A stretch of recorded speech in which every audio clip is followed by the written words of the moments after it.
दिन अपन इस दरिद्रता से मिलने के लिए पीपल के पेड़ के नीचे आए हैं। हिंदू धर्म में ये दिन पीपल के वृक्ष के लिए पूजनीय होगा।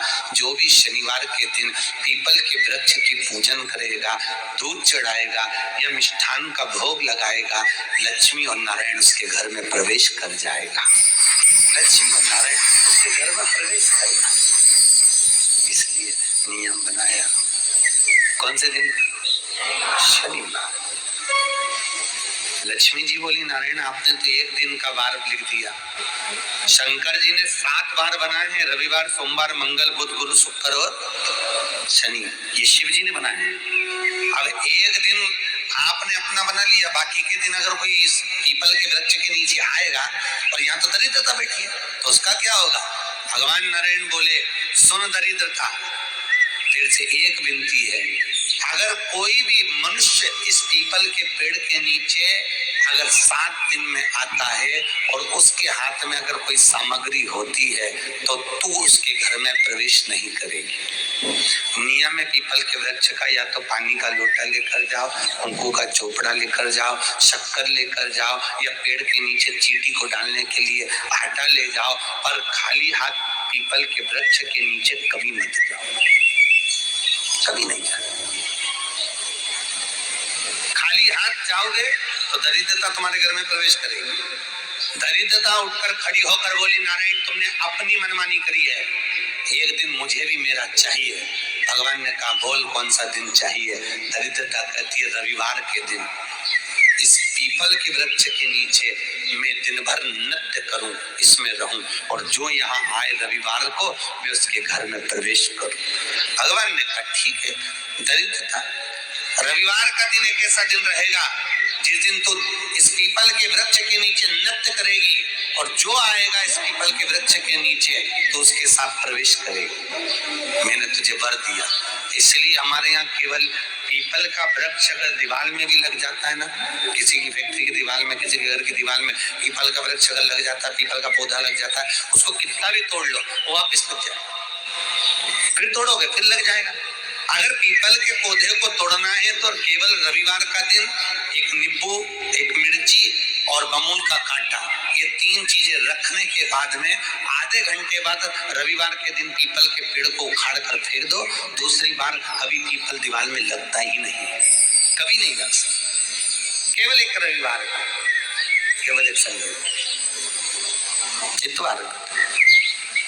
घर में दीवारों पर अगर पीपल लग भी गया है, इसलिए पीपल के वृक्ष को उखाड़ने का, अगर घर में पीपल लगा हुआ है या पीपल का पौधा हमारे घर में लग गया, उसको उतारना, निकालना, लगाना, तो पीपल के वृक्ष को अगर निकाला जाता है तो रविवार के दिन, और अगर पीपल के वृक्ष को कहीं लगाया जाता है तो सोमवार के दिन या मंगलवार के दिन, बुधवार के दिन, इन दिनों में लगा सकते हैं पीपल के वृक्ष कहीं लगाना। शनिवार का दिन एक ऐसा दिन होता है जिस दिन पीपल के वृक्ष को कहीं जाकर लगाया नहीं जाता, क्योंकि शनिवार के दिन पीपल के वृक्ष के नीचे लक्ष्मी रहती है। हम अपने हाथों से अगर पीपल का वृक्ष किसी दूसरी जगह पर शनिवार को रोपित करते हैं तो हमारे घर की लक्ष्मी अपने घर से छिन्न होकर चली जाती है। इसलिए शनिवार के दिन पीपल लगाया नहीं जाता, किसी के घर जाकर उसको वापस पलटा नहीं जाता। लग गया उसको डर। प्रभु मेरी धर्म पत्नी को कहाँ रखूं आप बताओ? वो तो जहाँ यज्ञ होता है, अनुष्ठान होता है, दान होता है, पुण्य होता है, सत्कर्म होता है, वहां जाने को तैयार नहीं। अब करूं क्या? भगवान ने बोला एक काम करो।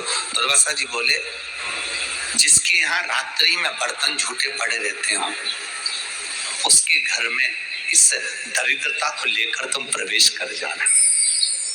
जिसके यहाँ रात्रि में बर्तन झूठे पड़े हो वहां लेकर प्रवेश कर जाओ। दूसरी जगह दुर्वासा जी बोले, जो स्त्री घर में दोपहर के समय पर सो रही हो उसके घर में इसको लेकर प्रवेश कर जाएगी। जो स्त्री दोपहर के समय में घर पर सो रही हो इस दरिद्रता को लेकर प्रवेश कर जाइए। तीसरा, जिसके यहाँ पर दरवाजे पर कांटे वाले पौधे लगे हों उस घर में इस दरिद्रता को लेकर प्रवेश कर जाइए। दरिद्रता कितनी सुंदर बात कही है। दाता और विधाता कौन कौन? दाता और विधाता लक्ष्मी और दरिद्रता के सगे भाई हैं। कौन कौन? दाता और विधाता। दाता को फिटकरी प्रिय है, विधाता को नमक प्रिय है। ये दोनों हमेशा लक्ष्मी को और दरिद्रता को दोनों को समझाते थे, दोनों में प्रेम बढ़ाते थे।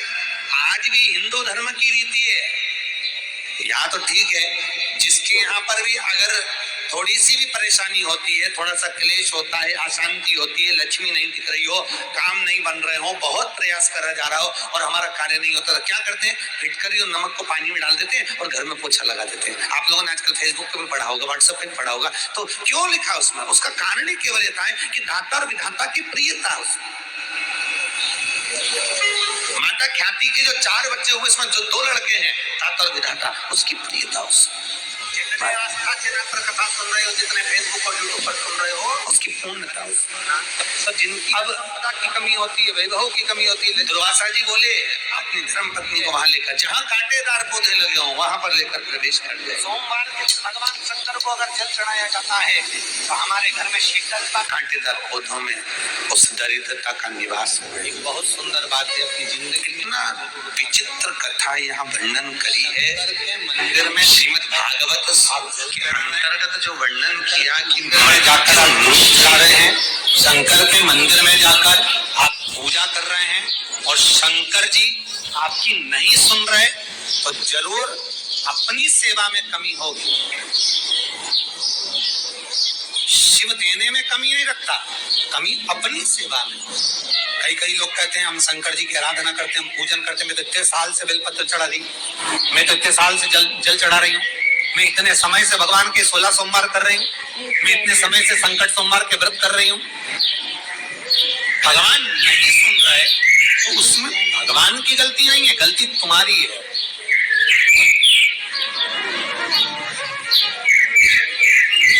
गलती तुम्हारी है। जब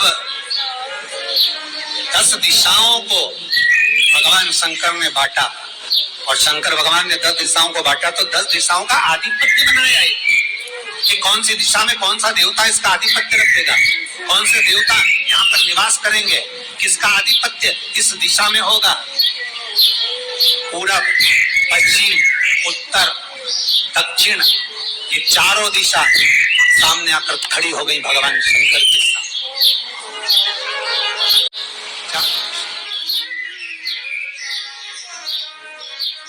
धीरे धीरे करते ईशान, वायव्य, ये भी आकर खड़ी।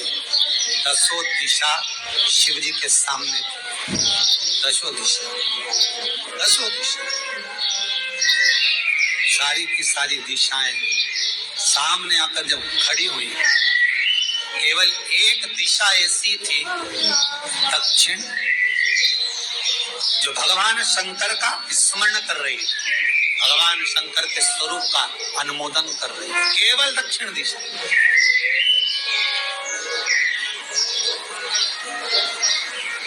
कई लोगों के मन में एक प्रश्न है, जीवन से होगा शायद, और जितने लोग टीवी पर सुन रहे हैं, मोबाइल पर सुन रहे हैं कथा को, यूट्यूब, फेसबुक पर,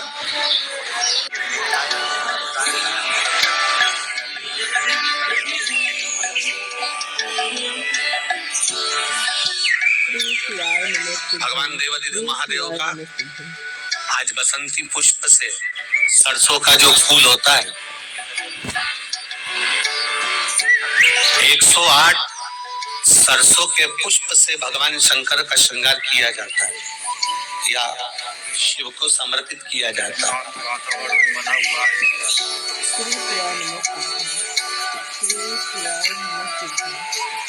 अगर डॉक्टर बोल भी देता है कि ऐसा लग रहा है कि कोई बड़ी बीमारी आने वाली है, शरीर में कोई ऐसा रोग आने वाला है कि ये बहुत बड़ा रहेगा, हम उनको हमेशा कहते आए हैं कि प्रयास करना कि बसंत पंचमी के दिन सरसों के फूल 108 शंकर भगवान को चढ़ जाएं, उसके बाद जांच करवाना प्रारंभ करो, बड़ी बीमारी नहीं आएगी, बाबा उसको टाल ही देगा। उसका नाम महामृत्युंजय है, उसका नाम ही महामृत्युंजय। और हमने पहले भी बैतूल की कथा में कहा था कि सरसों का जो पुष्प होता है कोई आप कार्य करने के लिए जा रहे हो, कोई ठेकेदारी करने के लिए जा रहे हो, उसमें भी सरसों का पुष्प देवाधिदेव महादेव के लिए बहुत प्रबल, बहुत। सरस्वती देवी वेदों, तो उसका एक समय है सरस्वती का। कौन सा समय है? सुबह ब्रह्म मुहूर्त से लेकर जब पितरों का समय चालू होता है। पितरों का समय कौन सा है? 10:30 से 11:30, 12 बजे तक मान लो अपन, ये पितरों का समय। तो उस पितरों के समय से पहले माता सरस्वती का समय, उस पितरों से पहले माता लक्ष्मी का समय, ये निश्चित है। दरिद्रता का समय निश्चित है। तो माता अपने बच्चों को कहती है सुबह हो गई चलो उठाओ, सुबह सुबह पढ़ लोगे तो याद रहेगा। माँ भी कहती है, पिता भी कहते हैं, क्योंकि माता पिता को ये ज्ञात है कि सुबह का समय ब्रह्म मुहूर्त का समय सरस्वती का होता। उठो, याद करो।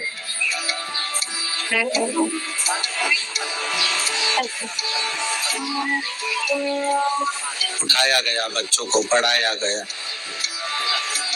सुबह का जो समय महाराज, एकाजी का दिन है, बसंत पंचमी का दिन महाराज, सरस्वती का दिन, जिस दिन जो बच्चा पढ़ने में कमजोर होता है उसके हाथ से बसंत पंचमी के दिन सरसों के 31 फूल शंकर जी को चढ़ा दिए जाते हैं, तो बच्चा पढ़ने में अव्वल निकल जाता है। उसके बच्चे को कभी नहीं कह सकते कि पढ़ने बैठ, वो खुद बैठेगा। केवल आज बसंत पंचमी का दिन, एक ही दिन चढ़ता है। सरस्वती जी का एक नाम शारदा है। क्या नाम है? जम के बोलिए जरा। शारदा। ये शारदा नाम कहाँ से पड़ गया? सरस्वती माता को शारदा नाम किसने दिया था? भाई नामकरण होता है तो हमारे यहाँ तो आज भी नियम है हमारा कि बुआ कोई नाम बताती है, मामा जी कोई नाम बताते हैं और दादाजी कुछ बोलते हैं। कोई बोलेगा टिक्कू, कोई बोलेगा पिक्कू, कोई बोलेगा कुछ, सबके नाम अपने अपने रहते हैं। कोई प्रेम से क्या बोलता है। तो सरस्वती का शारदा नाम किसने प्रदान किया था? माता सरस्वती को शारदा संबोधन किसने दिया था? माता सरस्वती को शारदा का संबोधन किस समय पर प्रदान किया गया था? जिस समय पर शंकर और पार्वती भ्रमण पर निकल रहे थे और भगवान ब्रह्मदेव सरस्वती को ढूंढ रहे थे, और माता सरस्वती को ढूंढते हुए ब्रह्मा जब भगवान शंकर की साक्षी में पहुंचे हैं, तब भगवान शंकर से ब्रह्मदेव ने कहा आप कहीं सरस्वती को देखें तो मुझे भेजिएगा, मेरे पास में भेजिएगा। शंकर भगवान ने उसी समय पार्वती से कहा, पार्वती, जैसे एक स्त्री जो पतिव्रता धर्म का पालन करने वाली है, एक नारी पतिव्रता धर्म का पालन करने वाली होती है, पति को परमेश्वर मानने वाली होती है, पति के चरणों का रस्तत्व ग्रहण करने वाली होती है, तो वो पर पुरुष का स्मरण नहीं करती। उसी तरह एक पति जो अपनी अर्धांगिनी के साथ में रहे और अर्धांगिनी के साथ चले, तो पर नारी का स्मरण नहीं होना चाहिए। तो एक काम करो पार्वती, तुम उस सरस्वती को बुलाना प्रारंभ करो। अब पार्वती जी ने कहा सरस्वती तो मेरी बहन जैसी है, सरस्वती तो मेरी सखी जैसी है, अब मैं उसको अगर बुलाऊं, आवाज दूं, अच्छा नहीं लगेगा। तो माता पार्वती जब ढूंढते ढूंढते ढूंढते ढूंढते शंकर भगवान के साथ में भ्रमण करती करती पहुंची, तो क्या देखती है माता पार्वती कि एक सरोवर के पास में माता सरस्वती बैठकर सरोवर में अपना मुखाग्रविंद देख रही थी। श्वेत वस्त्र था मेरा माँ का और बड़ी सुंदर गले में माला पहन रखी थी माता सरस्वती ने, और एक सरोवर में माता सरस्वती अपने मुख को जब निहार रही हैं, उस दर्पण के भाव में अपने प्रतिबिंब को देख रही हैं, तब उस समय पर माता पार्वती ने कहा शारदा, सरस्वती को लगा कि मेरा संबोधन ही किसने कहा। पलट कर देखा, सरस्वती ने कहा पार्वती तुम? हाँ, मैंने तेरा जो दर्पण में प्रतिबिंब देखा है, तेरा स्वरूप देखा, पर तू इतनी सुंदर है, इतनी सुंदर है, पर तेरा जल में जो स्वरूप देखा ना, वो नीला दिखाई दिया, थोड़ा सा श्याम दिखाई दिया, इसलिए मैंने तुझे शारदा कह दिया। आज भी हमारे मध्य प्रदेश के हमारे घर में शीतलता का अनुभव होता है। कटनी और सतना के बीच में मैहर में आज भी शारदा भवानी विराजमान है। के मंदिर में जाकर आप जल चढ़ा रहे हैं, शंकर के मंदिर में जाकर आप दूध चढ़ा रहे हैं, शंकर के मंदिर में जाकर आप पूजा कर रहे हैं। और शंकर जी धार जिले में जाएंगे तो जरूर अपनी सेवा में कमी हो। बाघ क्षेत्र में माँ बागेश्वरी देने में कमी, माँ शारदा आज भी विराजमान। कई लोग कहते हैं हम शंकर जी की कहा करते हैं, हम पूजन करते हैं, तो इतने साल से बेलपत्र चढ़ा। सरस्वती जी पूछी तो पार्वती तुमने मेरे को शारदा क्यों कहा? क्योंकि तेरा जो प्रतिबिंब था वो शाम नजर आ रहा था मुझे। सोमवार के व्रत कर रही हूँ, भगवान नहीं सुन रहे तो उसमें भगवान की गलती नहीं है, गलती तुम्हारी है। उस प्रतिबिंब को देखकर मैंने तुझे शारदा का संबोधन दिया। तुम्हें ब्रह्मा जी बुला रहे हैं। सरस्वती ने कहा को भगवान शंकर ने बांटा और शंकर पार्वती मैया को बांटा। तो दीदी आपने मुझे जो नाम दिया है, कौन सी दिशा में कौन सा जगत के लोग, कौन से संसार के लोग किसका मुझे इस नाम से जब पुकारेंगे तो ये शारदा, ये सरस्वती स्वयं उसके कंठ पर, उसके मस्तिष्क पर सदा विराजमान रहेगी। ये शारदा बनकर, इसलिए हमारे स्कूलों में, हमारे काव्य ग्रंथों में, हमारे जो कविगण रात्रि को जो काव्य पाठ करते हैं, कविता का स्मरण करते हैं, वो सरस्वती की वंदना नहीं करते, हे शारदे माँ, शारदा की वंदना करते। शिव जी के सामने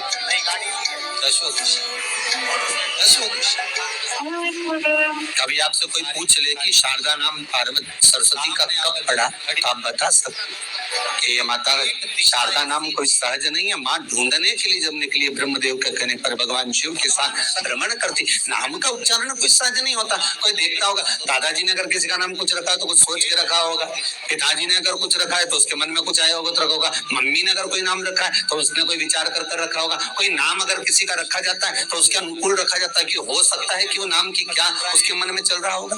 तो शारदा का संबोधन कोई सहज नहीं है। माता सरस्वती का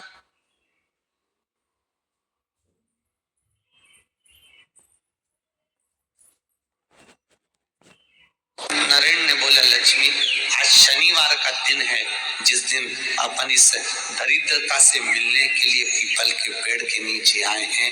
हिंदू धर्म में ये दिन पीपल के वृक्ष के लिए पूजनीय होगा। जो भी शनिवार के दिन पीपल के वृक्ष की पूजन करेगा, दूध चढ़ाएगा या मिष्ठान का भोग लगाएगा, लक्ष्मी और नारायण उसके घर में प्रवेश कर जाएगा। लक्ष्मी और नारायण उसके घर में प्रवेश करेगा, इसलिए नियम बनाया। कौन से दिन? शनिवार। लक्ष्मी जी बोली, नारायण आपने तो एक दिन का वार लिख दिया। शंकर जी ने 7 वार बनाए हैं, रविवार, सोमवार, मंगल, बुध, गुरु। कोई आए चाहे से कहूं आप लोगों से, आप स्वीकार करिएगा, दुख की घड़ी में कोई आए चाहे ना आए, अगर आपने दिल से, कर्जा हो गया, समस्या विकट हो गई, तकलीफ बढ़ गई, दुख बढ़ गया, आप शंकर भगवान के मंदिर में जाकर, ये जरूरी नहीं है कि आप सीहोर आए या कहीं जाएं, आप तो आपके घर के पास में जो शिव मंदिर हो उस मंदिर में 1 लोटा जल चढ़ाना चालू कर दो, वो धीरे धीरे दुख काटना प्रारंभ कर दे, काटेगा दुख। बस जल चढ़ाने का एक नियम है शिव जी का। शंकर भगवान को जो जल चढ़ाया जाता है दुख काटने के लिए, तकलीफ काटने के लिए, कष्ट मिटाने के लिए, तो एक नियम है शंकर भगवान का जल चढ़ाने का जो नियम है। जैसे ये गौल जलाधारी है, यहाँ से पानी गिरता है, ये शिवलिंग है। ये 2 जो भगवान का पानी जहाँ बहकर जाता है ये गोल में से, तो यहाँ जो स्थान है ये सीधे भाग पर गणेश जी विराजमान है, लेफ्ट भाग में कार्तिकेय जी है, बीच में एक मोटी सी लाइन होती है जहाँ सुख सुंदरी है। ऊपर से जो बूंद बूंद पानी गिर रहा है वो शंकर भगवान की 5 लड़कियां हैं, जया, विषहरा, शामलीबारी, दौतली और देव। जहाँ गोल भाग है, जहाँ शिवलिंग रखा हुआ है, ये माता पार्वती जी का हस्त कमल है, जिसको पीठिका कहते हैं। महाराज जल चढ़ाने का नियम है, जब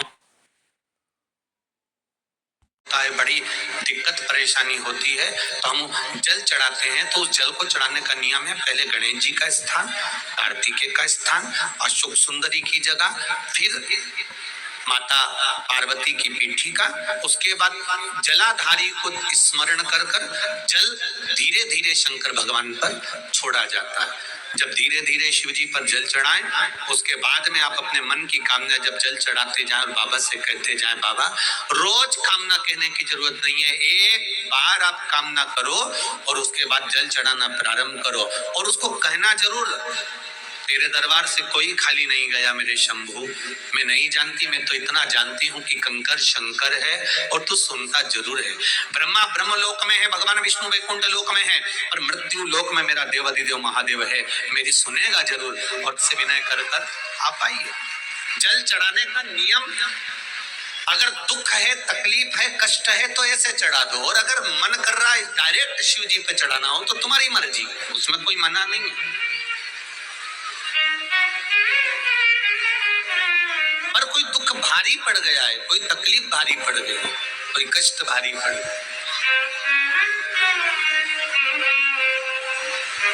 मेरे भोले तेरी सबसे बढ़िया सबसे, बस उससे दिल से आप कर रहे हो, एक आराधना, एक निवेदन, एक प्रार्थना आप हृदय से करो तो सुनेगा, सुनेगा।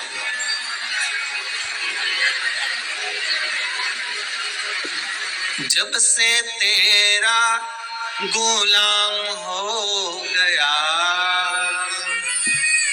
तब से मेरा भी नाम हो गया,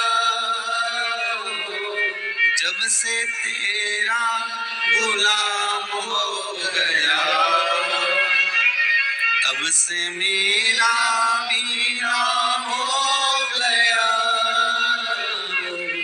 वरना औकात क्या थी मेरी, वरना औकात क्या थी मेरी, सबसे बढ़िया है सबसे खरी, भोले बाबा तेरी नौकरी सबसे बढ़िया है सबसे खरी। महाराज आप दिल से उससे प्रार्थना करिए, वो दिल से सुनता है, कहो उससे।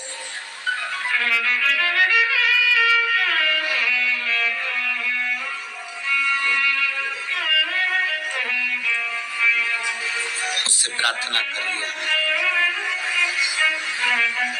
उससे निवेदन करिए, सुनेगा। शिव कथा कह रही है,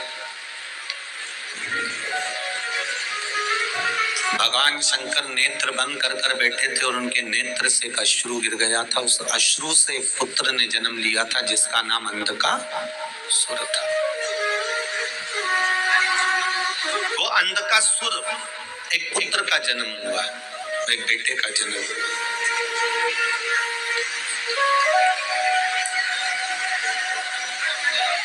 और पार्वती जी ने उसको गोदी में ले लिया।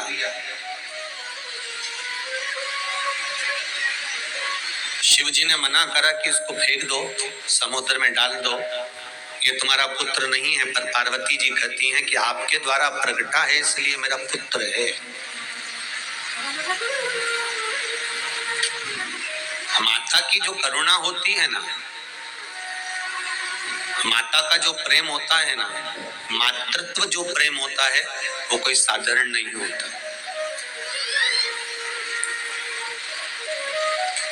पिता का काम है बच्चे को अच्छी एजुकेशन देना, पिता का काम है बच्चे को अच्छा पढ़ाना, पिता का काम है बच्चे को अच्छे कपड़े पहनाना, पिता का काम है बच्चे को अच्छे पेट भरकर भोजन कराना। ये किसका काम है? पिता का। अच्छी शिक्षा पिता अपने बच्चों को दे, अच्छी एजुकेशन पिता अपने बच्चों को दे, अच्छा व्यापार पिता अपने बच्चों को दे, पेट पिता अपने बच्चों का भरे, कपड़े पिता अपने बच्चों को दे। ये पिता का फर्ज है। इससे मुंह ना मोड़े पिता। और पिता से ज्यादा माता का फर्ज होता है। पिता एजुकेशन दे, शिक्षा दे, कपड़े दे, व्यापार दे, धन दे, पर इससे ज्यादा कर्तव्य माता का होता है कि घर में रहने वाली माँ अपने बच्चे को संस्कार दे। बहुत जरूरी है।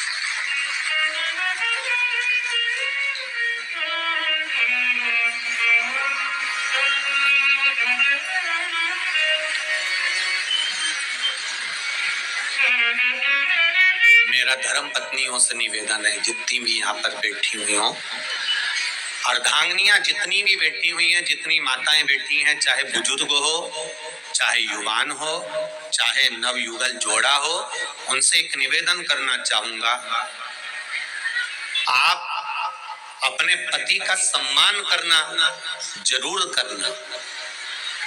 कारण है, और पति से निवेदन है वो अपनी पत्नी का सम्मान करे। उसका एक कारण है, आने वाले समय में जो बच्चे बड़े होते चले जाते हैं, बहुएं आ जाती हैं, उनके सामने अगर पति पत्नी को चिल्लाए या पत्नी पति को चिल्लाए तो बहुओं पर उसका गलत असर पड़ता है, और फिर बहुएं भी अपने पति को चिल्लाकर बात करती हैं। उसको सिखाना आपको है।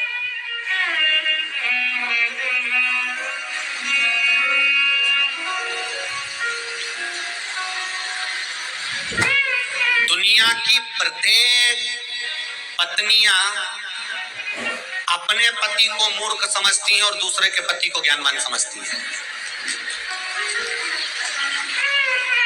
हमेशा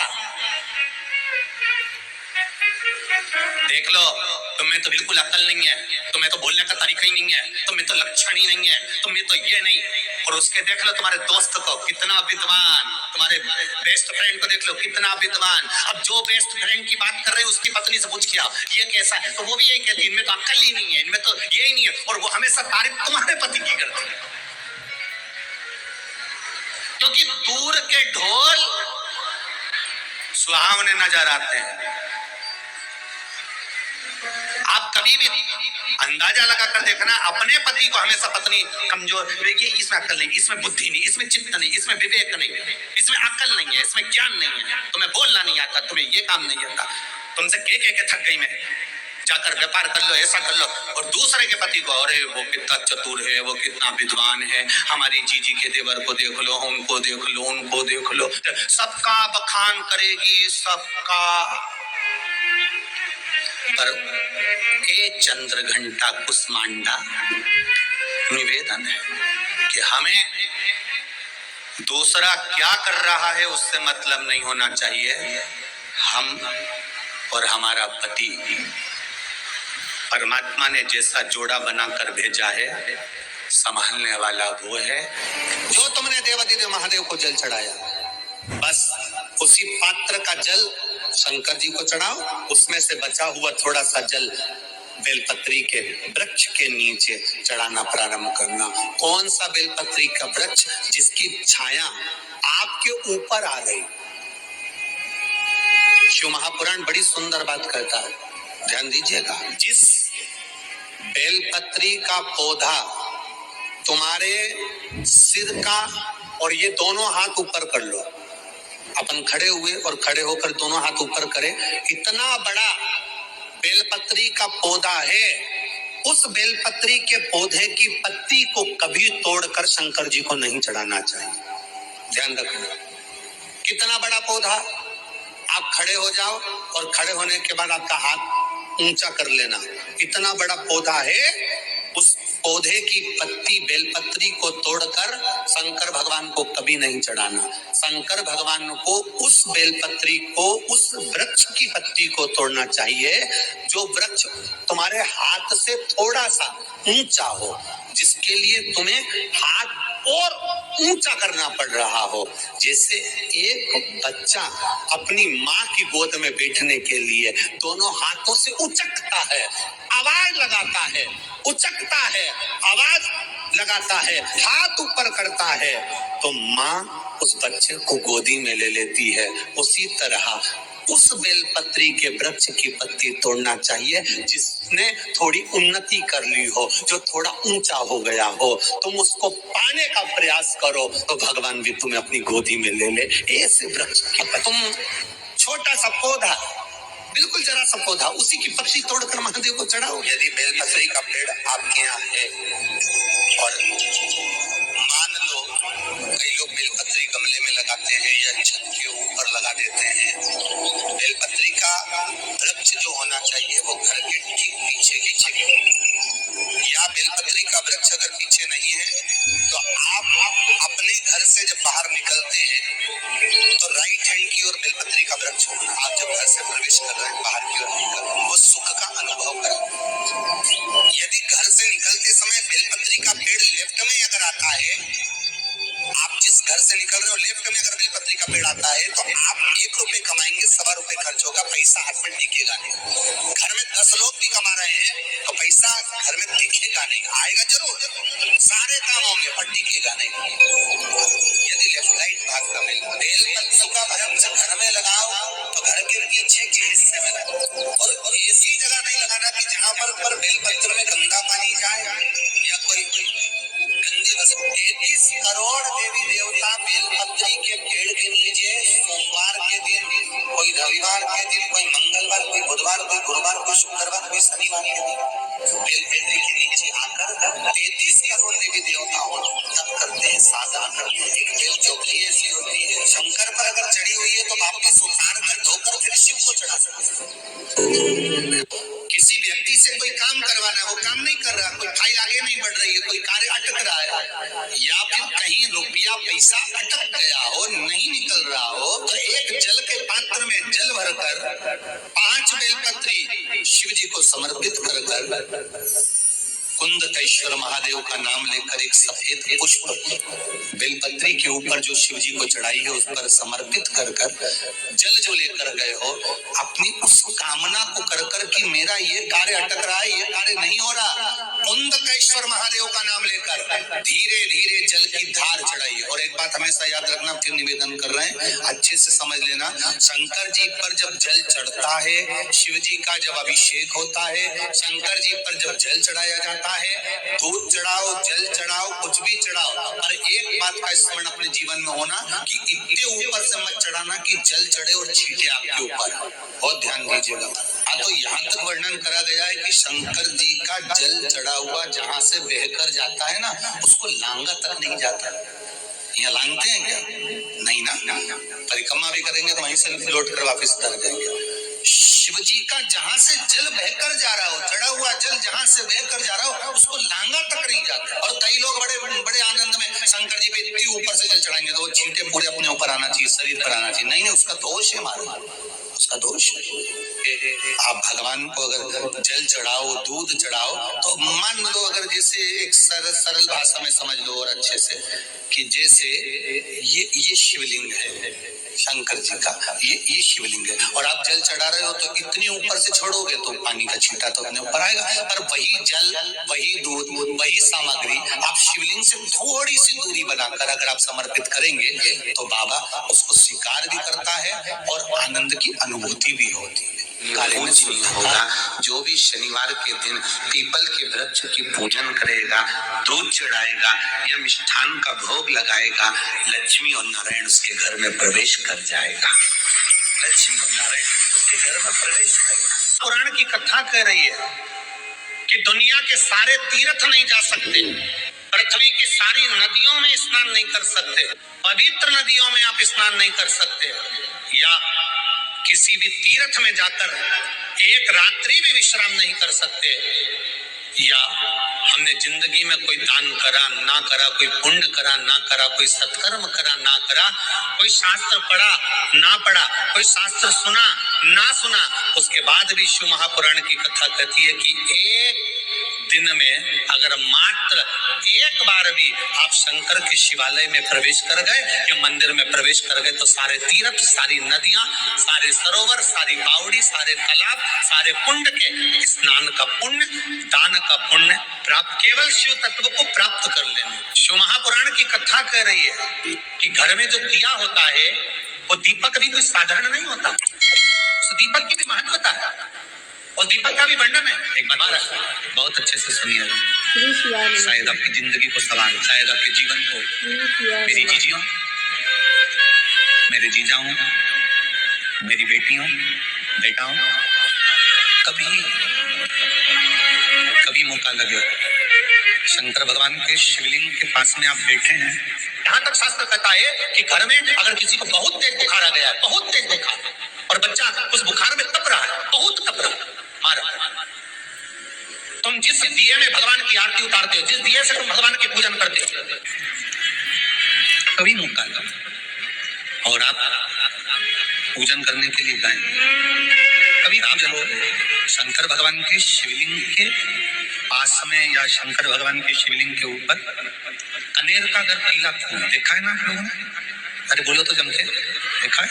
कनेर का यदि पीला फूल शिवलिंग के आसपास में या शंकर भगवान के ऊपर कहीं रखा हुआ भी दिख जाए, विषम परिस्थिति हो और हिम्मत ना हारते, कभी भगवान अकेले में एकांत में आप पहुंचे उनके पूजन के लिए, कनेर का पुष्प वहां रखा है, चाहे वो जलाधारी पर रखा हो, चाहे वो शिवलिंग के पास में रखा हो, शिवलिंग पर रखा हो, उस कनेर के पुष्प को अगर आप 5 जगह का स्पर्श कराकर अपने हृदय की बात कहकर वापिस महादेव को समर्पित कर देते हो तो भी मेरा महादेव तुम्हारे दुख का निवारण कर देगा। अब वो 5 स्थान, पहला गणेश जी का जो स्थान होता है वह जगह, दूसरा षडानंद कार्तिक, तीसरा अशोक सुंदरी वाला, चौथा जलाधारी जो ऊपर से बूंद बूंद जल नीचे गिरा रही है, जया, विषहरा, शामली बारी, दौतली, देव, शंकर जी की 5 बेटियों का,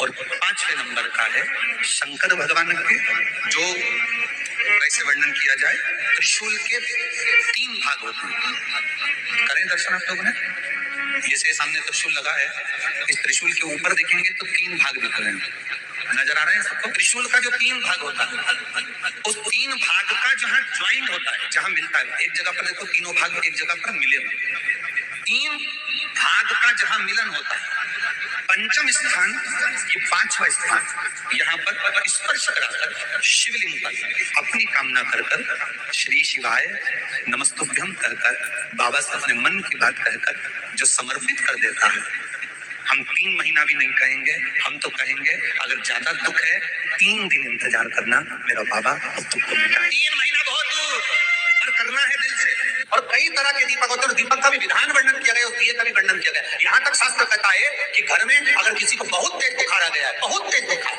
और बच्चा उस बुखार में तप रहा है, बहुत तप रहा है, तुम जिस दिए में भगवान की आरती उतारते हो, जिस दिए से तुम भगवान की पूजन करते हो, उस दिए की बत्ती को नीचे डाल दीजिए और उस दिए को पानी की बाल्टी में धो दीजिए। कौन सी बाल्टी में? जिस बाल्टी के पानी से आप बच्चे को स्नान करा सको, केवल भगवान पर से ले जाकर, पास में से ले जाकर बाल्टी में थोड़ी देर डाल दो और उस बाल्टी के पानी से उस बच्चे को स्नान करा दीजिए। 15 से 20 मिनट, आधा घंटा लगेगा बच्चे का। बड़ी बेचैन दिख रही हो तुम, क्या बात है? पार्वती जी कहती है देवव्रत, कश्मीर प्रदेश का एक भक्त देवव्रत बेलपत्री के वृक्ष के नीचे बैठकर आपका मंत्र जाप कर रहा है। मैं आपको जगाना नहीं चाहती, पर बेलपत्री के वृक्ष के नीचे लक्ष्मी झाड़ू लगाती है, सरस्वती वीणा बजाती है, इंद्राणी उस बेलपत्री के वृक्ष के नीचे जल का सिंचन करती है, 33 कोटि देवी देवता उस बेलपत्री के वृक्ष की जड़ में विराजमान होते हैं। इसलिए देवव्रत एक बार पंचाक्षर मंत्र बोलता है तो वो 33 करोड़ बार गिना जाता है, ऐसा बेलपत्री का वृक्ष होता है। बेलपत्री के वृक्ष के नीचे एक बार अगर भगवान का नाम लिया जाता है तो वो 33 करोड़ बार, 33 कोटि बार गिना जाता है। एक मंत्र केवल नमः शिवाय, ओम नमः शिवाय, नमः शिवाय, नमः शिवाय। वही वाली बात आ गई जो पहले कथा में कहा, अपने लिए अच्छा वाला घी छाट के लाना, अच्छी कंपनी का लाना, और जब यज्ञ करने बैठे, पूजन करने बैठे, हवन करने बैठे, भगवान का तू पाठ पूजन करवाई, पूजा वाले दुकान पे बोलना कि पूजा का घी चाहिए, तो वो पूजा का सामान बेचने वाला भी चतुर था, उसने पूजा का ही घी दिया। तो इन्हें पूछा भैया ये घी कितने का? तो क्या 80 रुपए का? तो 80 रुपए का आधा किलो, तो पूजा का है। भारत की भूमि पर इस मृत्यु लोक में पूरे विश्व में ऐसे कई घर हैं, इनके घर में गुजारा करने की भी आफत है, पहनने के कपड़े नहीं, किसी के यहाँ पर भोजन नहीं, किसी के यहाँ जमीन नहीं, किसी के यहाँ दुकान नहीं, कोई पूरी जिंदगी किराए के मकान में निकाल देता है।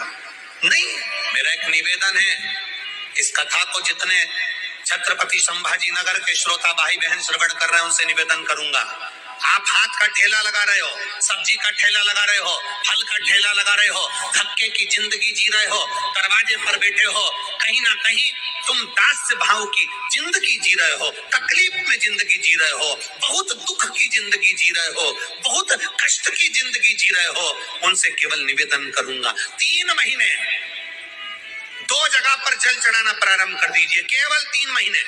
एक शंकर भगवान के शिवलिंग पर, दूसरा बेलपत्री के पेड़ के नीचे, 2 जगह पर जल चढ़ाना 3 महीने लगातार चालू कर दो, बाबा तुम्हारा हाथ पकड़कर तुम्हें उन्नति की सीढ़ी पर चढ़ा देगा। हमें कोई चमत्कार करना नहीं आता, और ना हम कोई तंत्र विद्या या मंत्र विद्या जानते हैं, ना हमारे पास में बेल है, ना हमारे पास में भभूति है, हमारे पास में तो केवल शिव का नाम है। आप श्री शिवाय नमस्तुभ्यं बोलो, ओम नमः शिवाय बोलो, नमः शिवाय बोलो, चाहे महामृत्युंजय मंत्र बोलो, उसका स्मरण करते करते भगवान शंकर के शिवलिंग पर जल, और उसी पात्र में जो जल तुमने शंकर जी को चढ़ाया उसमें से बचा हुआ थोड़ा सा जल बेलपत्री के पेड़ के नीचे चढ़ाना प्रारंभ कर दो। अलग से बेलपत्री के पेड़ के नीचे चढ़ाने के लिए अलग से लोटा भर के जल जरूरत नहीं पड़ेगी, जो वृक्ष में सरसों के तेल का दीप लगाता है तो शनि की परेशानी नहीं।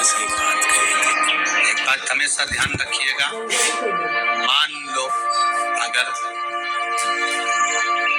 कोई भारी रोग ऐसा शनि महाराज के कारण हो गया हो, अच्छे काम करते करते उल्टे हो रहे हैं, होते किसी किसी के साथ में विपरीत परिस्थितियां आ जाती है, अच्छा करने जाओ बुरा हो जाता है, अच्छा कर्म करने जाओ बुरा हो जाता है।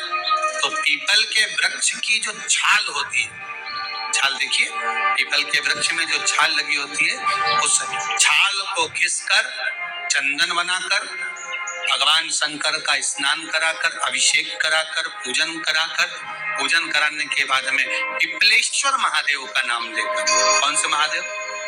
पिपलेश्वर महादेव का नाम लेकर वो जो घिसी हुई छाल होती है, उस छाल का तिलक भगवान शंकर को लगा लो, और उसी का थोड़ा सा भाग अपने कंठ पर, मस्तक पर लगाना प्रारंभ कर दो। धीरे धीरे जो विपरीत दशा है वो सुधरना प्रारंभ हो जाती है। और नाम याद रखना, पिपलेश्वर, जम के बोलिए, पिपलेश्वर महादेव। एक देवता ऐसे हैं जिन्होंने दूसरे का हिस्सा खाने का प्रयास करा था, और आज भी उस देवता से दुनिया डरती है, और उन्होंने दूसरे का हिस्सा खाने का प्रयास करा था तो शंकर भगवान ने उसको भी नहीं छोड़ा। कौन से देवता? वो बाल्टी में हर शनिवार को आते हैं आपके यहाँ,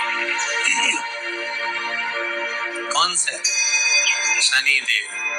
उन्होंने क्या करा था? भगवान सूर्य नारायण ने अपने सारे पुत्रों को देखा, सारे पुत्रों,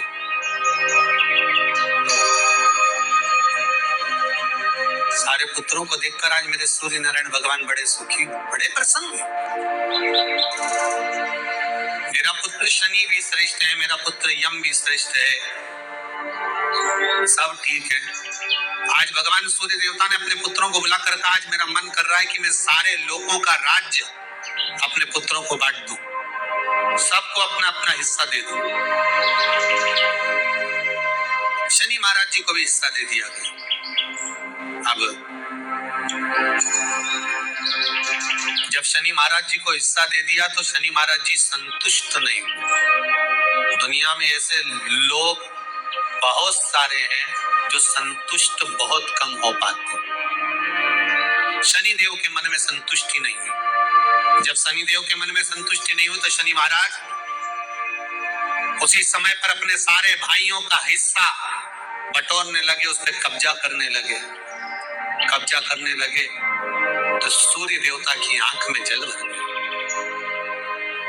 कितना तेजवान सूर्य नारायण, कितने तेजवान, कितना तेज भगवान सूर्य के पास में था। और शनि महाराज को देखकर आज रो रहे हैं। शनि महाराज ने अपने भाइयों के इस हिस्से पर क्या कर लिया। सूर्य नारायण भगवान की आंखों में जल भर गया कि मेरा पुत्र ऐसा कर रहा है। शनि को बुलाया सूर्य नारायण भगवान ने, समझाया और नहीं माना। किसी किसी की नियत होती है कि इसको इतना कैसे दे दिया, अम्मा ने इसको इतना कैसे दे दिया, पिताजी ने इसको इतना कैसे दे दिया, मैं तो कब्जा करूंगा, दुकान नहीं छोड़ू, घर नहीं छोड़ू, ये नहीं छोड़ू, वो नहीं छोड़ू। मत छोड़, एक दिन संसार छोड़कर जाना पड़ेगा। तब कहीं जमीन जाकर छाती पे बांध के ले जाएगा। नहीं माने तो सूर्य देवता ने अपने गणों को भेज दिया, जाओ जरा शनि महाराज को जरा हटाओ वहां से।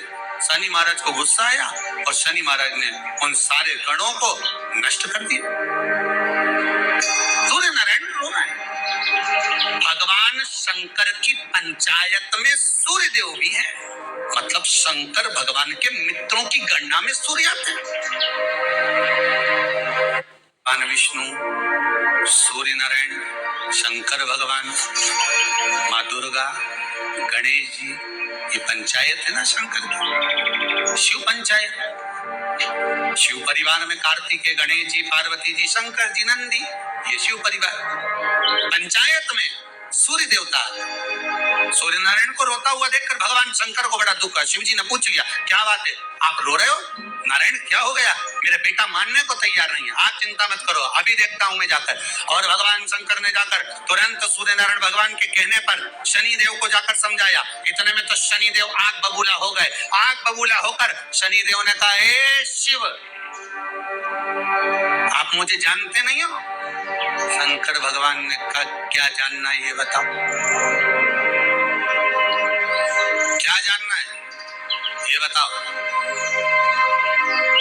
शनि देव कहते हैं, आप मेरी दृष्टि को नहीं जानते। शंकर भगवान ने कहा, तू भी नहीं जानता कि तेरी दृष्टि खराब कैसे हुई? तेरी दृष्टि को श्राप किसका लगा है तुझे नहीं मालूम क्या? शंकर भगवान ने जब समझाना चालू करा कि देख, शनि में दिन है जिस दिन अपन इस दरिद्रता से मिलने के लिए पीपल के पेड़ के नीचे आए हैं। हिंदू धर्म में ये दिन पीपल के वृक्ष के लिए पूजनीय होगा। जो भी शनिवार के दिन पीपल के वृक्ष की पूजन करेगा, दूध चढ़ाएगा या मिष्ठान का भोग लगाएगा, लक्ष्मी और नारायण उसके घर में प्रवेश कर जाएगा। लक्ष्मी और नारायण उसके घर में प्रवेश करेगा। इसलिए नियम बनाया। कौन से दिन का? शनिवार। लक्ष्मी जी बोली, नारायण आपने तो एक दिन का वार लिख दिया। शंकर जी ने 7 वार बनाए हैं, रविवार, सोमवार, मंगल, बुध, गुरु, शुक्र और शनि। ये शिव जी ने बनाया। अब एक दिन आपने अपना बना लिया, बाकी के दिन अगर कोई इस पीपल के वृक्ष के नीचे आएगा और यहाँ तो दरिद्रता बैठी है तो उसका क्या होगा? भगवान नारायण बोले, सुन दरिद्रता, तेरे से एक विनती है, अगर कोई भी मनुष्य इस पीपल के पेड़ के नीचे अगर 7 दिन में आता है और उसके हाथ में अगर कोई सामग्री होती है तो तू उसके घर में प्रवेश नहीं करेगी। नियम है पीपल के वृक्ष का, या तो पानी का लोटा लेकर जाओ, कुंकू का चोपड़ा लेकर जाओ, शक्कर लेकर जाओ, या पेड़ के नीचे चींटी को डालने के लिए आटा ले जाओ, पर खाली हाथ पीपल के वृक्ष के नीचे कभी मत जाओ, कभी नहीं जाना। खाली हाथ जाओगे तो दरिद्रता तुम्हारे घर में प्रवेश करेगी। दरिद्रता उठकर खड़ी होकर बोली, नारायण तुमने अपनी मनमानी करी है, एक दिन मुझे भी मेरा चाहिए। भगवान ने कहा, बोल कौन सा दिन चाहिए? दरिद्रता कहती है, रविवार के दिन इस पीपल के वृक्ष के नीचे मैं दिन भर नृत्य करूं, इसमें रहूं, और जो यहाँ आए रविवार को मैं उसके घर में प्रवेश करूं। भगवान ने कहा ठीक है, दरिद्रता। रविवार का दिन एक ऐसा दिन रहेगा जिस दिन तो इस पीपल के वृक्ष के नीचे नृत्य करेगी, और जो आएगा इस पीपल के वृक्ष के नीचे तो उसके साथ प्रवेश करेगी। मैंने तुझे वर दिया। इसलिए हमारे यहाँ केवल पीपल का वृक्ष अगर दीवार में भी लग जाता है ना, किसी की फैक्ट्री की दीवार में, किसी के घर की दीवार में पीपल का वृक्ष अगर लग जाता है, पीपल का पौधा लग जाता है, उसको कितना भी तोड़ लो वो वापिस लग जाएगा। फिर तोड़ोगे फिर लग जाएगा। अगर पीपल के पौधे को तोड़ना है तो केवल रविवार का दिन एक नींबू, एक मिर्ची और बमूल का कांटा, ये 3 चीजें रखने के बाद में आधे घंटे बाद रविवार के दिन पीपल के पेड़ को उखाड़ कर फेंक दो। दूसरी बार कभी पीपल दीवार में लगता ही नहीं, कभी नहीं लग सकता। केवल एक रविवार को, केवल एक संडे, इतवार।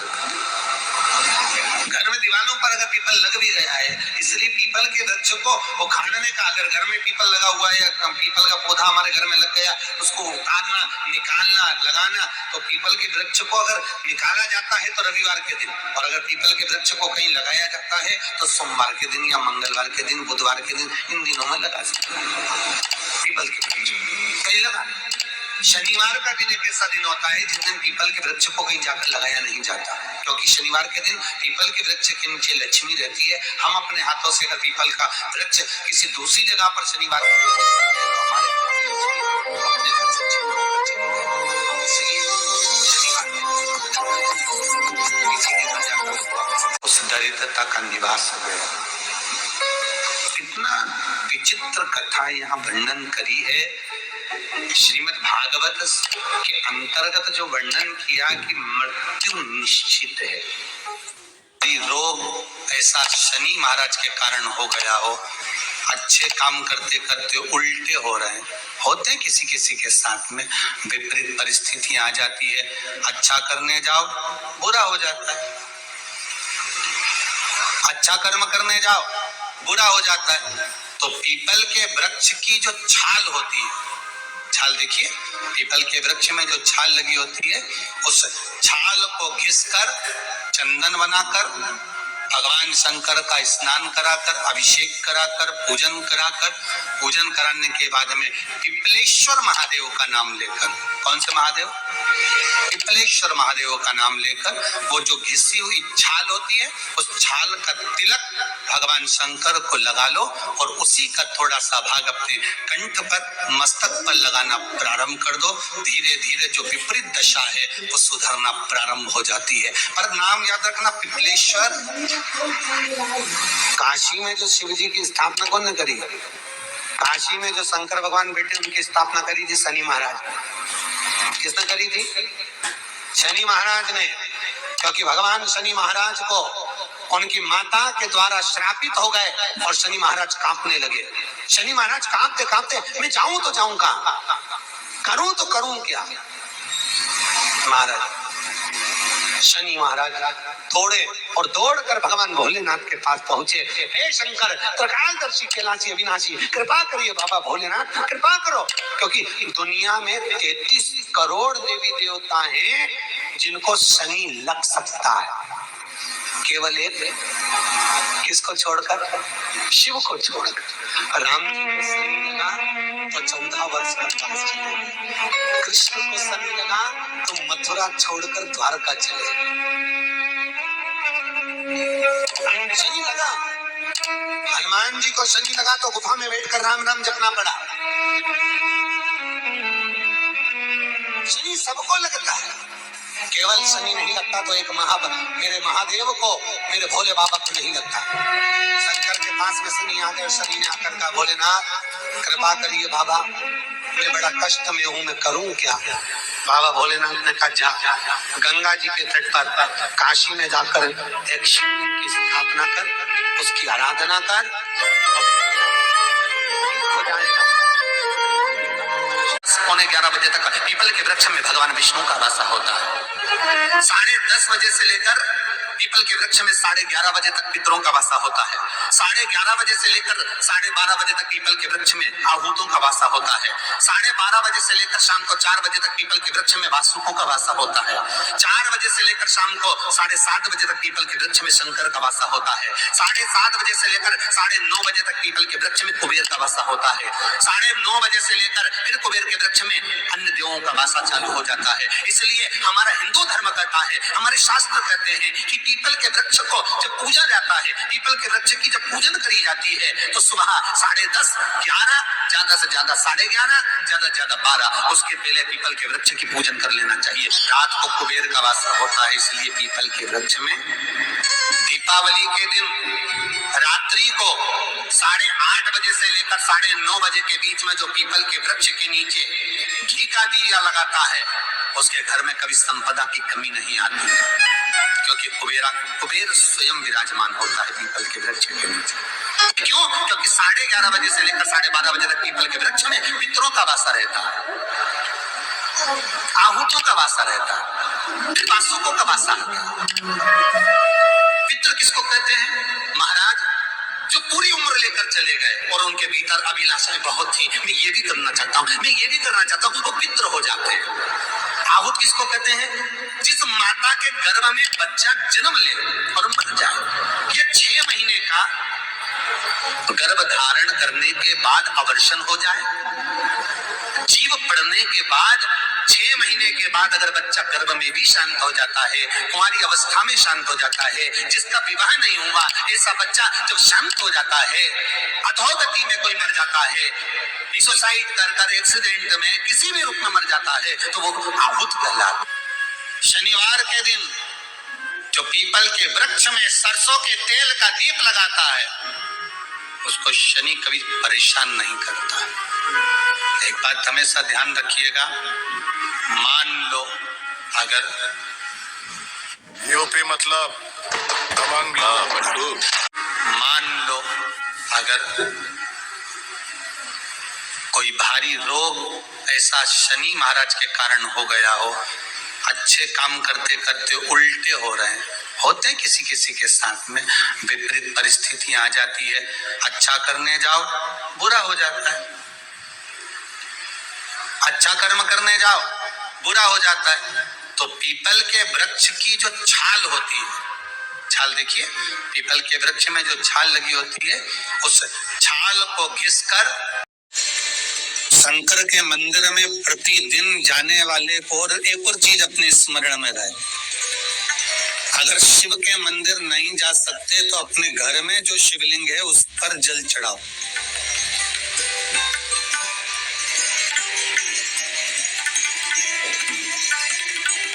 और यदि आप अपने शंकर के घर में शिवलिंग पर भी जल नहीं चढ़ा पा रहे हो तो किसी बेलपत्री का वृक्ष हो, उस वृक्ष के नीचे भी जल चढ़ाओ। और कभी मौका मिल जाए, कभी भगवान शंकर की बड़ी करुणा हो जाए, भगवान शंकर की बड़ी उदारता हो जाए, भगवान शंकर की बड़ी कृपा हो जाए, बड़ी कृपा हो जाए, भगवान शंकर जिस दिन तुम्हारे ऊपर बड़ी कृपा कर दे, किसी सोमवार को 3 नियम बना लो। जिस दिन मेरा भोले बाबा तुम पर कृपा कर दे, उस दिन सोमवार का एक नियम बना कि महीने का एक सोमवार मुझे ऐसा करना है, 3 नियम धारण करना है महीने के सोमवार को। पहला, सवेरे जाकर शंकर भगवान को 1 लोटा जल चढ़ाना है। दूसरा, दोपहर के समय पर जाकर मुझे बेलपत्री के वृक्ष के नीचे एक चावल का दाना रखकर बेलपत्री की 7, 11, 21, 108, 51 जितनी परिक्रमा आप लगा सकते हो वो लगाना है। और तीसरा, बेलपत्री के वृक्ष के नीचे और शंकर के मंदिर के दरवाजे पर मुझे एक घी का दीपक लगाना है। बस ये 3 नियम जिसने महीने में एक बार ले लिया, समझ लो उसको पीछे हटने की जरूरत ही नहीं, वो आगे ही बढ़े। महीने के किसी एक सोमवार का ऐसा नियम बना लो कि मुझे 3 नियम धारण करना है महीने के किसी भी एक सोमवार को। हम ये नहीं कहेंगे कि तुम सोमवार 5 पढ़ रहे हो तो 5 को करो, 4 पढ़ रहे हो तो 4 को करो, 3 पढ़ रहे हो तो 3 को करो। तुम तो महीने का एक सोमवार का नियम बना। और मेरी जीजियों से, मेरी बेटियों से जो विदेश में रह रही हैं, जो कहीं बाहर रह रही हैं, कहीं बड़े शहर में रह रही हैं, जो रोज मंदिर नहीं जा सकते, हर किसी महीने के एक सोमवार को भी ये नियम निर्धारण कर सकते, तो उनसे कहेंगे कि 3 महीने में एक सोमवार का नियम बना लो। 3 महीने में नहीं बना सकते तो 6 महीने में एक सोमवार का नियम बना लो, और 6 महीने में नहीं बना सकते तो 1 साल में एक सोमवार का ऐसा नियम बना लो कि मैं साल का एक सोमवार ऐसा रहूंगी कि सुबह सोमवार के दिन मंदिर में जाकर जल चढ़ाऊंगी, दोपहर में जाकर बाबा को एक अक्षत का दाना रखकर, अक्षत का मतलब है कि बाबा मेरी दिनों दिन उन्नति करना। बेलपत्री के वृक्ष के नीचे जो अक्षत रखा जाता है वो उन्नति के लिए रखा जाता है। शंकर के शिवलिंग पर जो अक्षत रखा जाता है वो रोग मुक्ति के लिए रखा जाता है। अशोक सुंदरी पर जो अक्षत रखा जाता है वो संतान प्राप्ति के लिए रखा जाता है। षडानंद कार्तिकेय की ओर जो अक्षत रखा जाता है वो हमारे बच्चों की सुख समृद्धि के लिए रखा जाता है। विनायक की ओर, गणेश जी की ओर जो अक्षत रखा जाता है वो हमारे घर में कोई मंगल कार्य आ जाए उसके लिए रखा जाता है। और जो पीठिका होती है जिस पे शिवलिंग रखा होता है, पार्वती जी का हस्तकमल, उस पर अक्षत रखा जाता है तो नारी के अखंड सौभाग्य के लिए रखा जाता है। अक्षत रखने का भी तरीका है। एक चावल का दाना कहाँ रखा जाता है, क्यों रखा जाता है, कैसे रखा। अब कई लोग कहते हैं गुरुजी ये शिव महापुराण में आप ये नियम बताते हो, तरीका बताते हो। हम तो उनसे कहेंगे डॉक्टर के पास जाओगे तो डॉक्टर भी गोली लिखकर ये नहीं कह देगा कि ये सारी गोली एक साथ खा जाओ।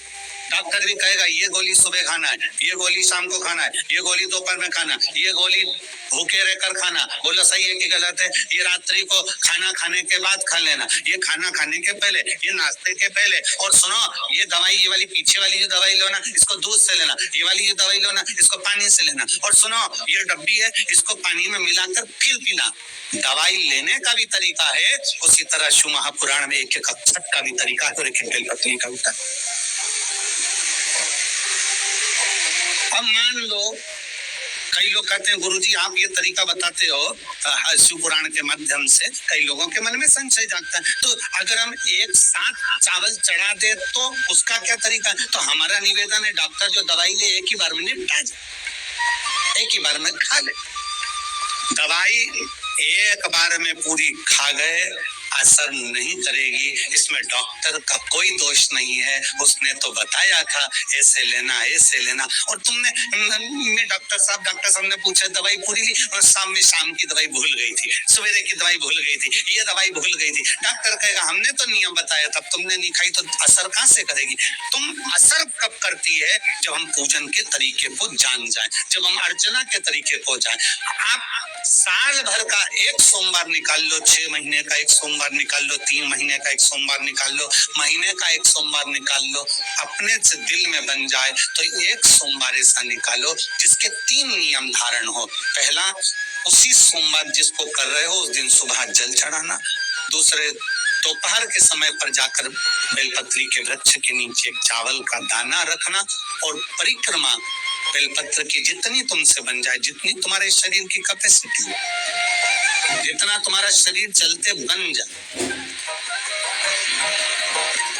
हम तो ये भी नहीं कहते कि तुम भूखे रहकर भगवान का भजन करो, हम कभी नहीं करते। हम तो यहाँ तक कहते हैं, हमारे पुष्टि मार्ग में यहाँ तक कहा गया कि वल्लभ कुल की एकादशी करो, भले बकरी जैसे चरो पर एकादशी करो।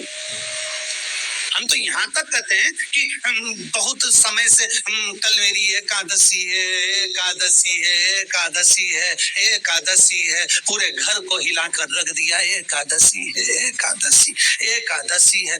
बहू टेंशन में, बेटा डिप्रेशन में, पति पपीता ला ला के, सेव फल ला ला के, मूंगफली का दाना ला ला के, काजू कतली ला ला के, सेव फल ला ला के, और सारा सामान, साबूदाना, खिचड़ी और ना चिप्स, ना जाने क्या क्या ला ला के बेचारा पति एकादशी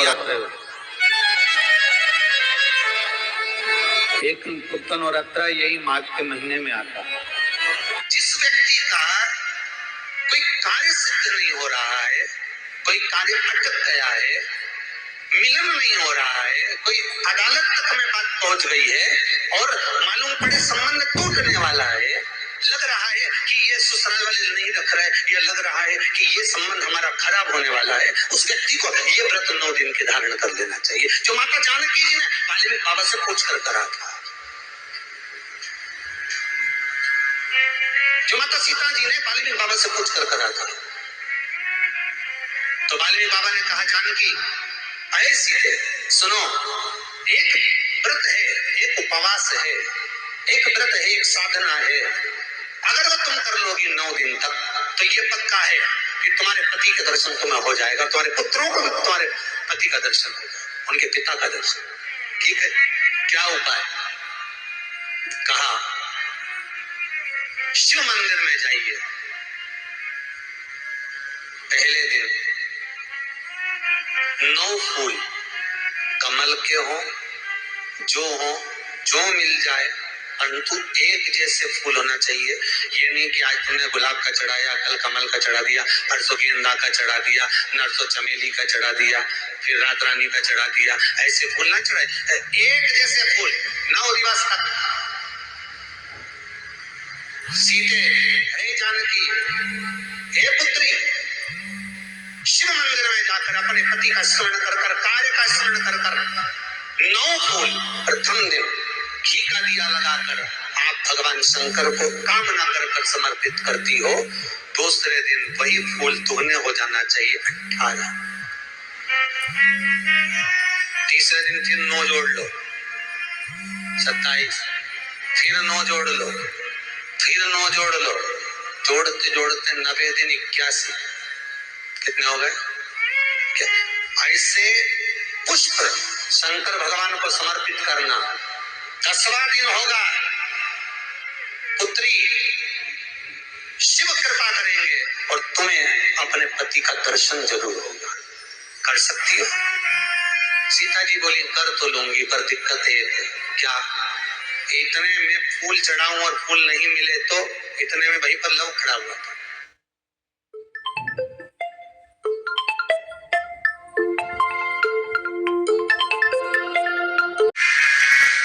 पुत्र लव खड़ा हुआ था, उसने कहा, मां चिंता क्यों करती है, फूल मैं लाकर दूंगा तो व्रत धारण कर। यही गुप्त नवरात्रि का व्रत, इसी आषाढ़ी नवरात्रि का व्रत मां जानकी ने करना प्रारंभ करा। और पुष्प लाने के लिए जब जाता, पहले 9 फूल तो आश्रम में मिल गए, दूसरे 27 फूल, 18 फूल भी आश्रम में मिल गए। धीरे धीरे धीरे धीरे जब 5 दिन हो गए, पुष्प की संख्या कम पड़ने लगी, तो लव को मालूम पड़ा कि मेरी माता को पूजन करने में दिक्कत हो रही है, पुष्प नहीं मिल रहा है। चिंता मत कर मां, अब तो कहीं से भी ला कर दूंगा तो दूंगा। और गया आया, गया।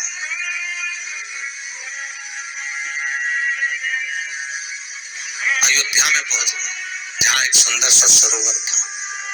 सरोवर के दरवाजे पर द्वारपाल खड़े हुए थे, अंदर नहीं जाने दिया। मुझे जाने दो, मुझे पुष्प चाहिए, मेरी माता पूजन कर।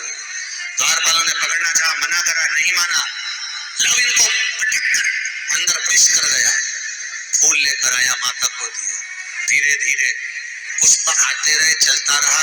खबर पहुंच गई श्री राम जी महाराज के पास में कि कोई वाल्मीकि बाबा का शिष्य आता है और सरोवर के सारे कमल के फूल तोड़कर ले जाता है। बड़ा उद्दंड है, सैनिकों को मार देता है, सैनिक वो बड़े दूर। राम जी को सूचना मिली, आज 9वां दिन था, माता जानकी इंतजार कर रही है पुष्प आए। इतने में चारों तरफ सेना को लगा दिया गया कि आज सरोवर का एक पुष्प नहीं जाना चाहिए, और लव का युद्ध प्रारंभ हो गया उस अयोध्या के सरोवर पर। अंत में सबको पटक कर लव 81 फूल लेकर पहुंची और माँ से कहा, माँ आज आखिरी का दिन है, शिव को रिझा ले। और माता ने शंकर भगवान को फूल चढ़ाया।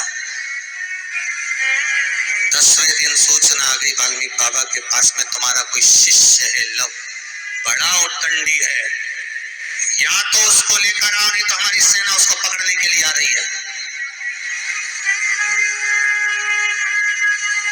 और किस माता का पुत्र है उस माता को भी लेकर आना, और किस भाई का भाई है उसको भी लेकर आना। और गुरुदेव, आपने बालक को क्या सिखाया कि वो इतनी उद्दंडता कर रहा, आप भी आना, नहीं तो हम सेना लेकर पहुंचे। वाल्मीकि बाबा ने लिखकर पहुंचा दिया, चिंता मत करो, हम पूरे ही आएंगे। वाल्मीकि बाबा को तो मालूम था व्रत पूरा हो चुका है, तो दर्शन तो होना ही है, भले कैसे भी हो, भले लड़ाई से हो, विवाद से हो, पर खबर तो आ गई ना। समझौता की कड़ी तो जुड़ गई ना। भगवान वाल्मीकि बाबा समझ गए, सीता जी से कह दिया तेरा व्रत पूर्ण हो गया बेटा, अब तू कल तैयारी कर चलने की। और लव को लेकर पहुंचे, सीता जी को देखा, पुत्रों का स्मरण करा, राम जी के नैनों से जल बह गया। वाल्मीकि बाबा सीता से कहते हैं इसको कहते साधना, इसको कहते हैं तप, इसको कहते साधना। आप भी कर सकते हो। आनंद रामायण का ये प्रसंग वर्णन करता है कि हम भी क्यों ना कर सकते। गुप्त नवरात्र चलो, गुप्त नवरात्र करो, आराधना कुछ नहीं तो एक फूल तो शंकर को चढ़ाना चालू करो, कम से कम एक पुष्प तो चढ़ाओ। जिसको लगता है कि मेरे परिवार में कोई दूसरा व्यक्ति हस्तक्षेप कर रहा है या मेरा पति किसी पर नारी के साथ में रह रहा है या नारी किसी पर पुरुष के साथ में रह रही है, तो माखन थोड़ा सा प्रतिदिन माँ जगतजननी के मंदिर में अवश्य समर्पित करें। 9 दिन तक समर्पित करोगे, कैसा भी दोष होगा, कैसे भी ग्रह होंगे, वो सब हट जाएंगे और जीव आपका होगा। ये वो नवरात्र है जिसमें प्रेम आनंद बढ़ता है, स्नेह बढ़ता है। ये वो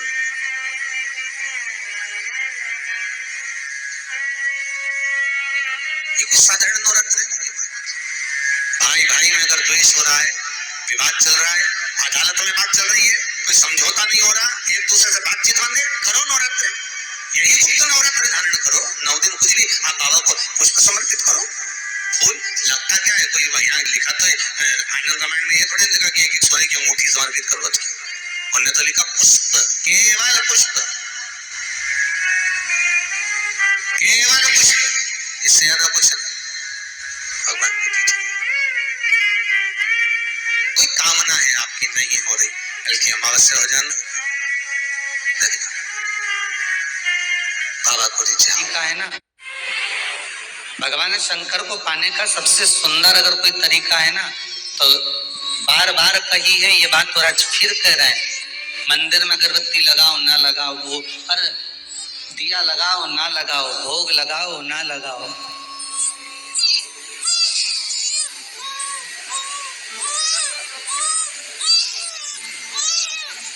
माला चढ़ाओ ना चढ़ाओ, पर शिव पुराण कहती है कि कोई अगर भूखा है और किसी को अगर किसी चीज की जरूरत है, तो शिव कथा कह रही है कि सबसे पहला काम वही होना चाहिए, उस परमात्मा को वो प्रदान। ये समझ कर दे दो कि हम भगवान को दे रहे हैं, हम शंभू को दे रहे हैं, हम त्रिकालदर्शी को दे रहे हैं। उसकी करुणा बिना नहीं। स्वधा गर्भस्थ नारी के गर्भ में बच्चा जब तक रहता है और बच्चे को जन्म देने के बाद नारी उस बच्चे जानी से अगर प्रॉब्लम में रहती है, कष्ट में रहती है, गांठ पड़ जाती है या तकलीफ में आ जाती है, तो स्वधा का नाम लेकर भी शिव जी पे जल चढ़ाकर उसका मात्र आचमन ही कर लेती है, तो नारी को ऑपरेशन की जरूरत नहीं पड़ती, गर्भाशय ठीक हो जाता है। गर्भाशय ठीक हो। स्वधा नाम कोई साधारण सा नाम नहीं है, स्त्रियों के लिए, पुरुषों के लिए। पुरुष वर्ग में भी अगर हर्निया की भी प्रॉब्लम हो गई है और हर्निया हो गया, डॉक्टर बोल रहा है ऑपरेशन करना पड़ेगा, तो कुछ दिन स्वधा का नाम लेकर भगवान शंकर पर जल चढ़ाकर उस जल का आचमन करना प्रारंभ करिए और फिर जांच कराओ कि हर्निया में आराम लगना प्रारंभ हुआ कि नहीं हुआ।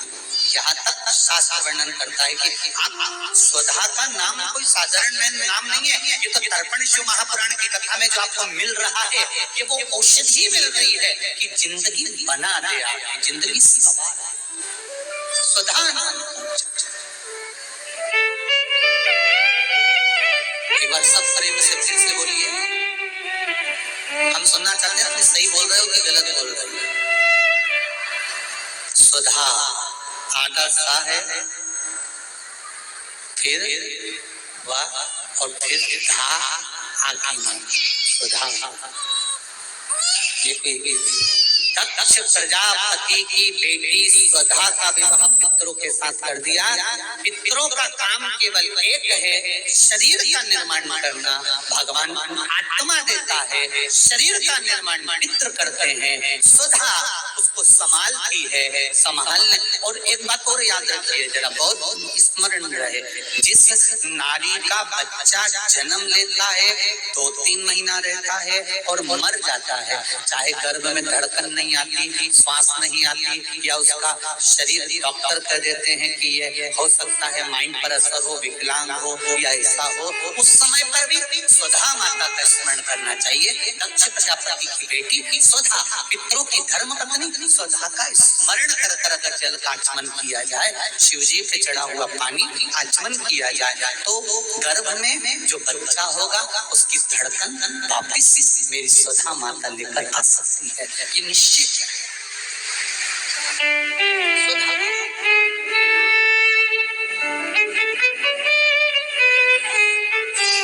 स्वधा का विवाह कर दिया पितरों के साथ। स्वधा ने तप कर बहुत तप किया। शाम के समय पर जाकर किसी भी नदी, तालाब, बावड़ी, कुआं, कहीं ना कहीं जो आपके पास में हो, वहां पर एक घी का दिया, बत्ती का मुंह दक्षिण की ओर कर कर अवश्य जला कर जाना। सारे पितृ दोष समाप्त हो जाएगा, सारा पितृ दोष समाप्त। अमावस्या के दिन किसी भी जलाशय के पास में, नदी, तालाब, बावड़ी, कुआं, जो आपके शहर में, आपके गांव में, आपके नगर में हो, वहां जाकर लगा दी। अगर नदी, तालाब, बावड़ी, कुआं नहीं है तो पीपल का वृक्ष हो या बेलपत्री का वृक्ष हो या वट का वृक्ष हो, उसके नीचे लगा दो प्रदोष काल में। पर अमावस्या के दिन लगाएं जरूर। क्यों? क्योंकि अमावस्या के दिन पितृ शाम के समय प्रदोष काल में शंकर भगवान का नाम जाप कर कर नदी, तालाब, बावड़ी पर पानी पीने जाते हैं। वहां से जल का आचमन कर कर पितृ अपने लोक को चले जाते हैं प्रदोष काल के समय पर। इसलिए प्रदोष काल में जलाशय के पास में, बावड़ी, कुआं, नदी, तालाब के किनारे पर दिया लगाया जाता है दक्षिण की ओर मुख कर कर बत्ती का, तो पितृ आशीर्वाद देते हुए जाते हैं कि फलो फूलो, आगे बढ़ो, उन्नति करो, तरक्की करो। ये पितरों का आशीर्वाद रहता है। कभी कभी लगता है कि दुनिया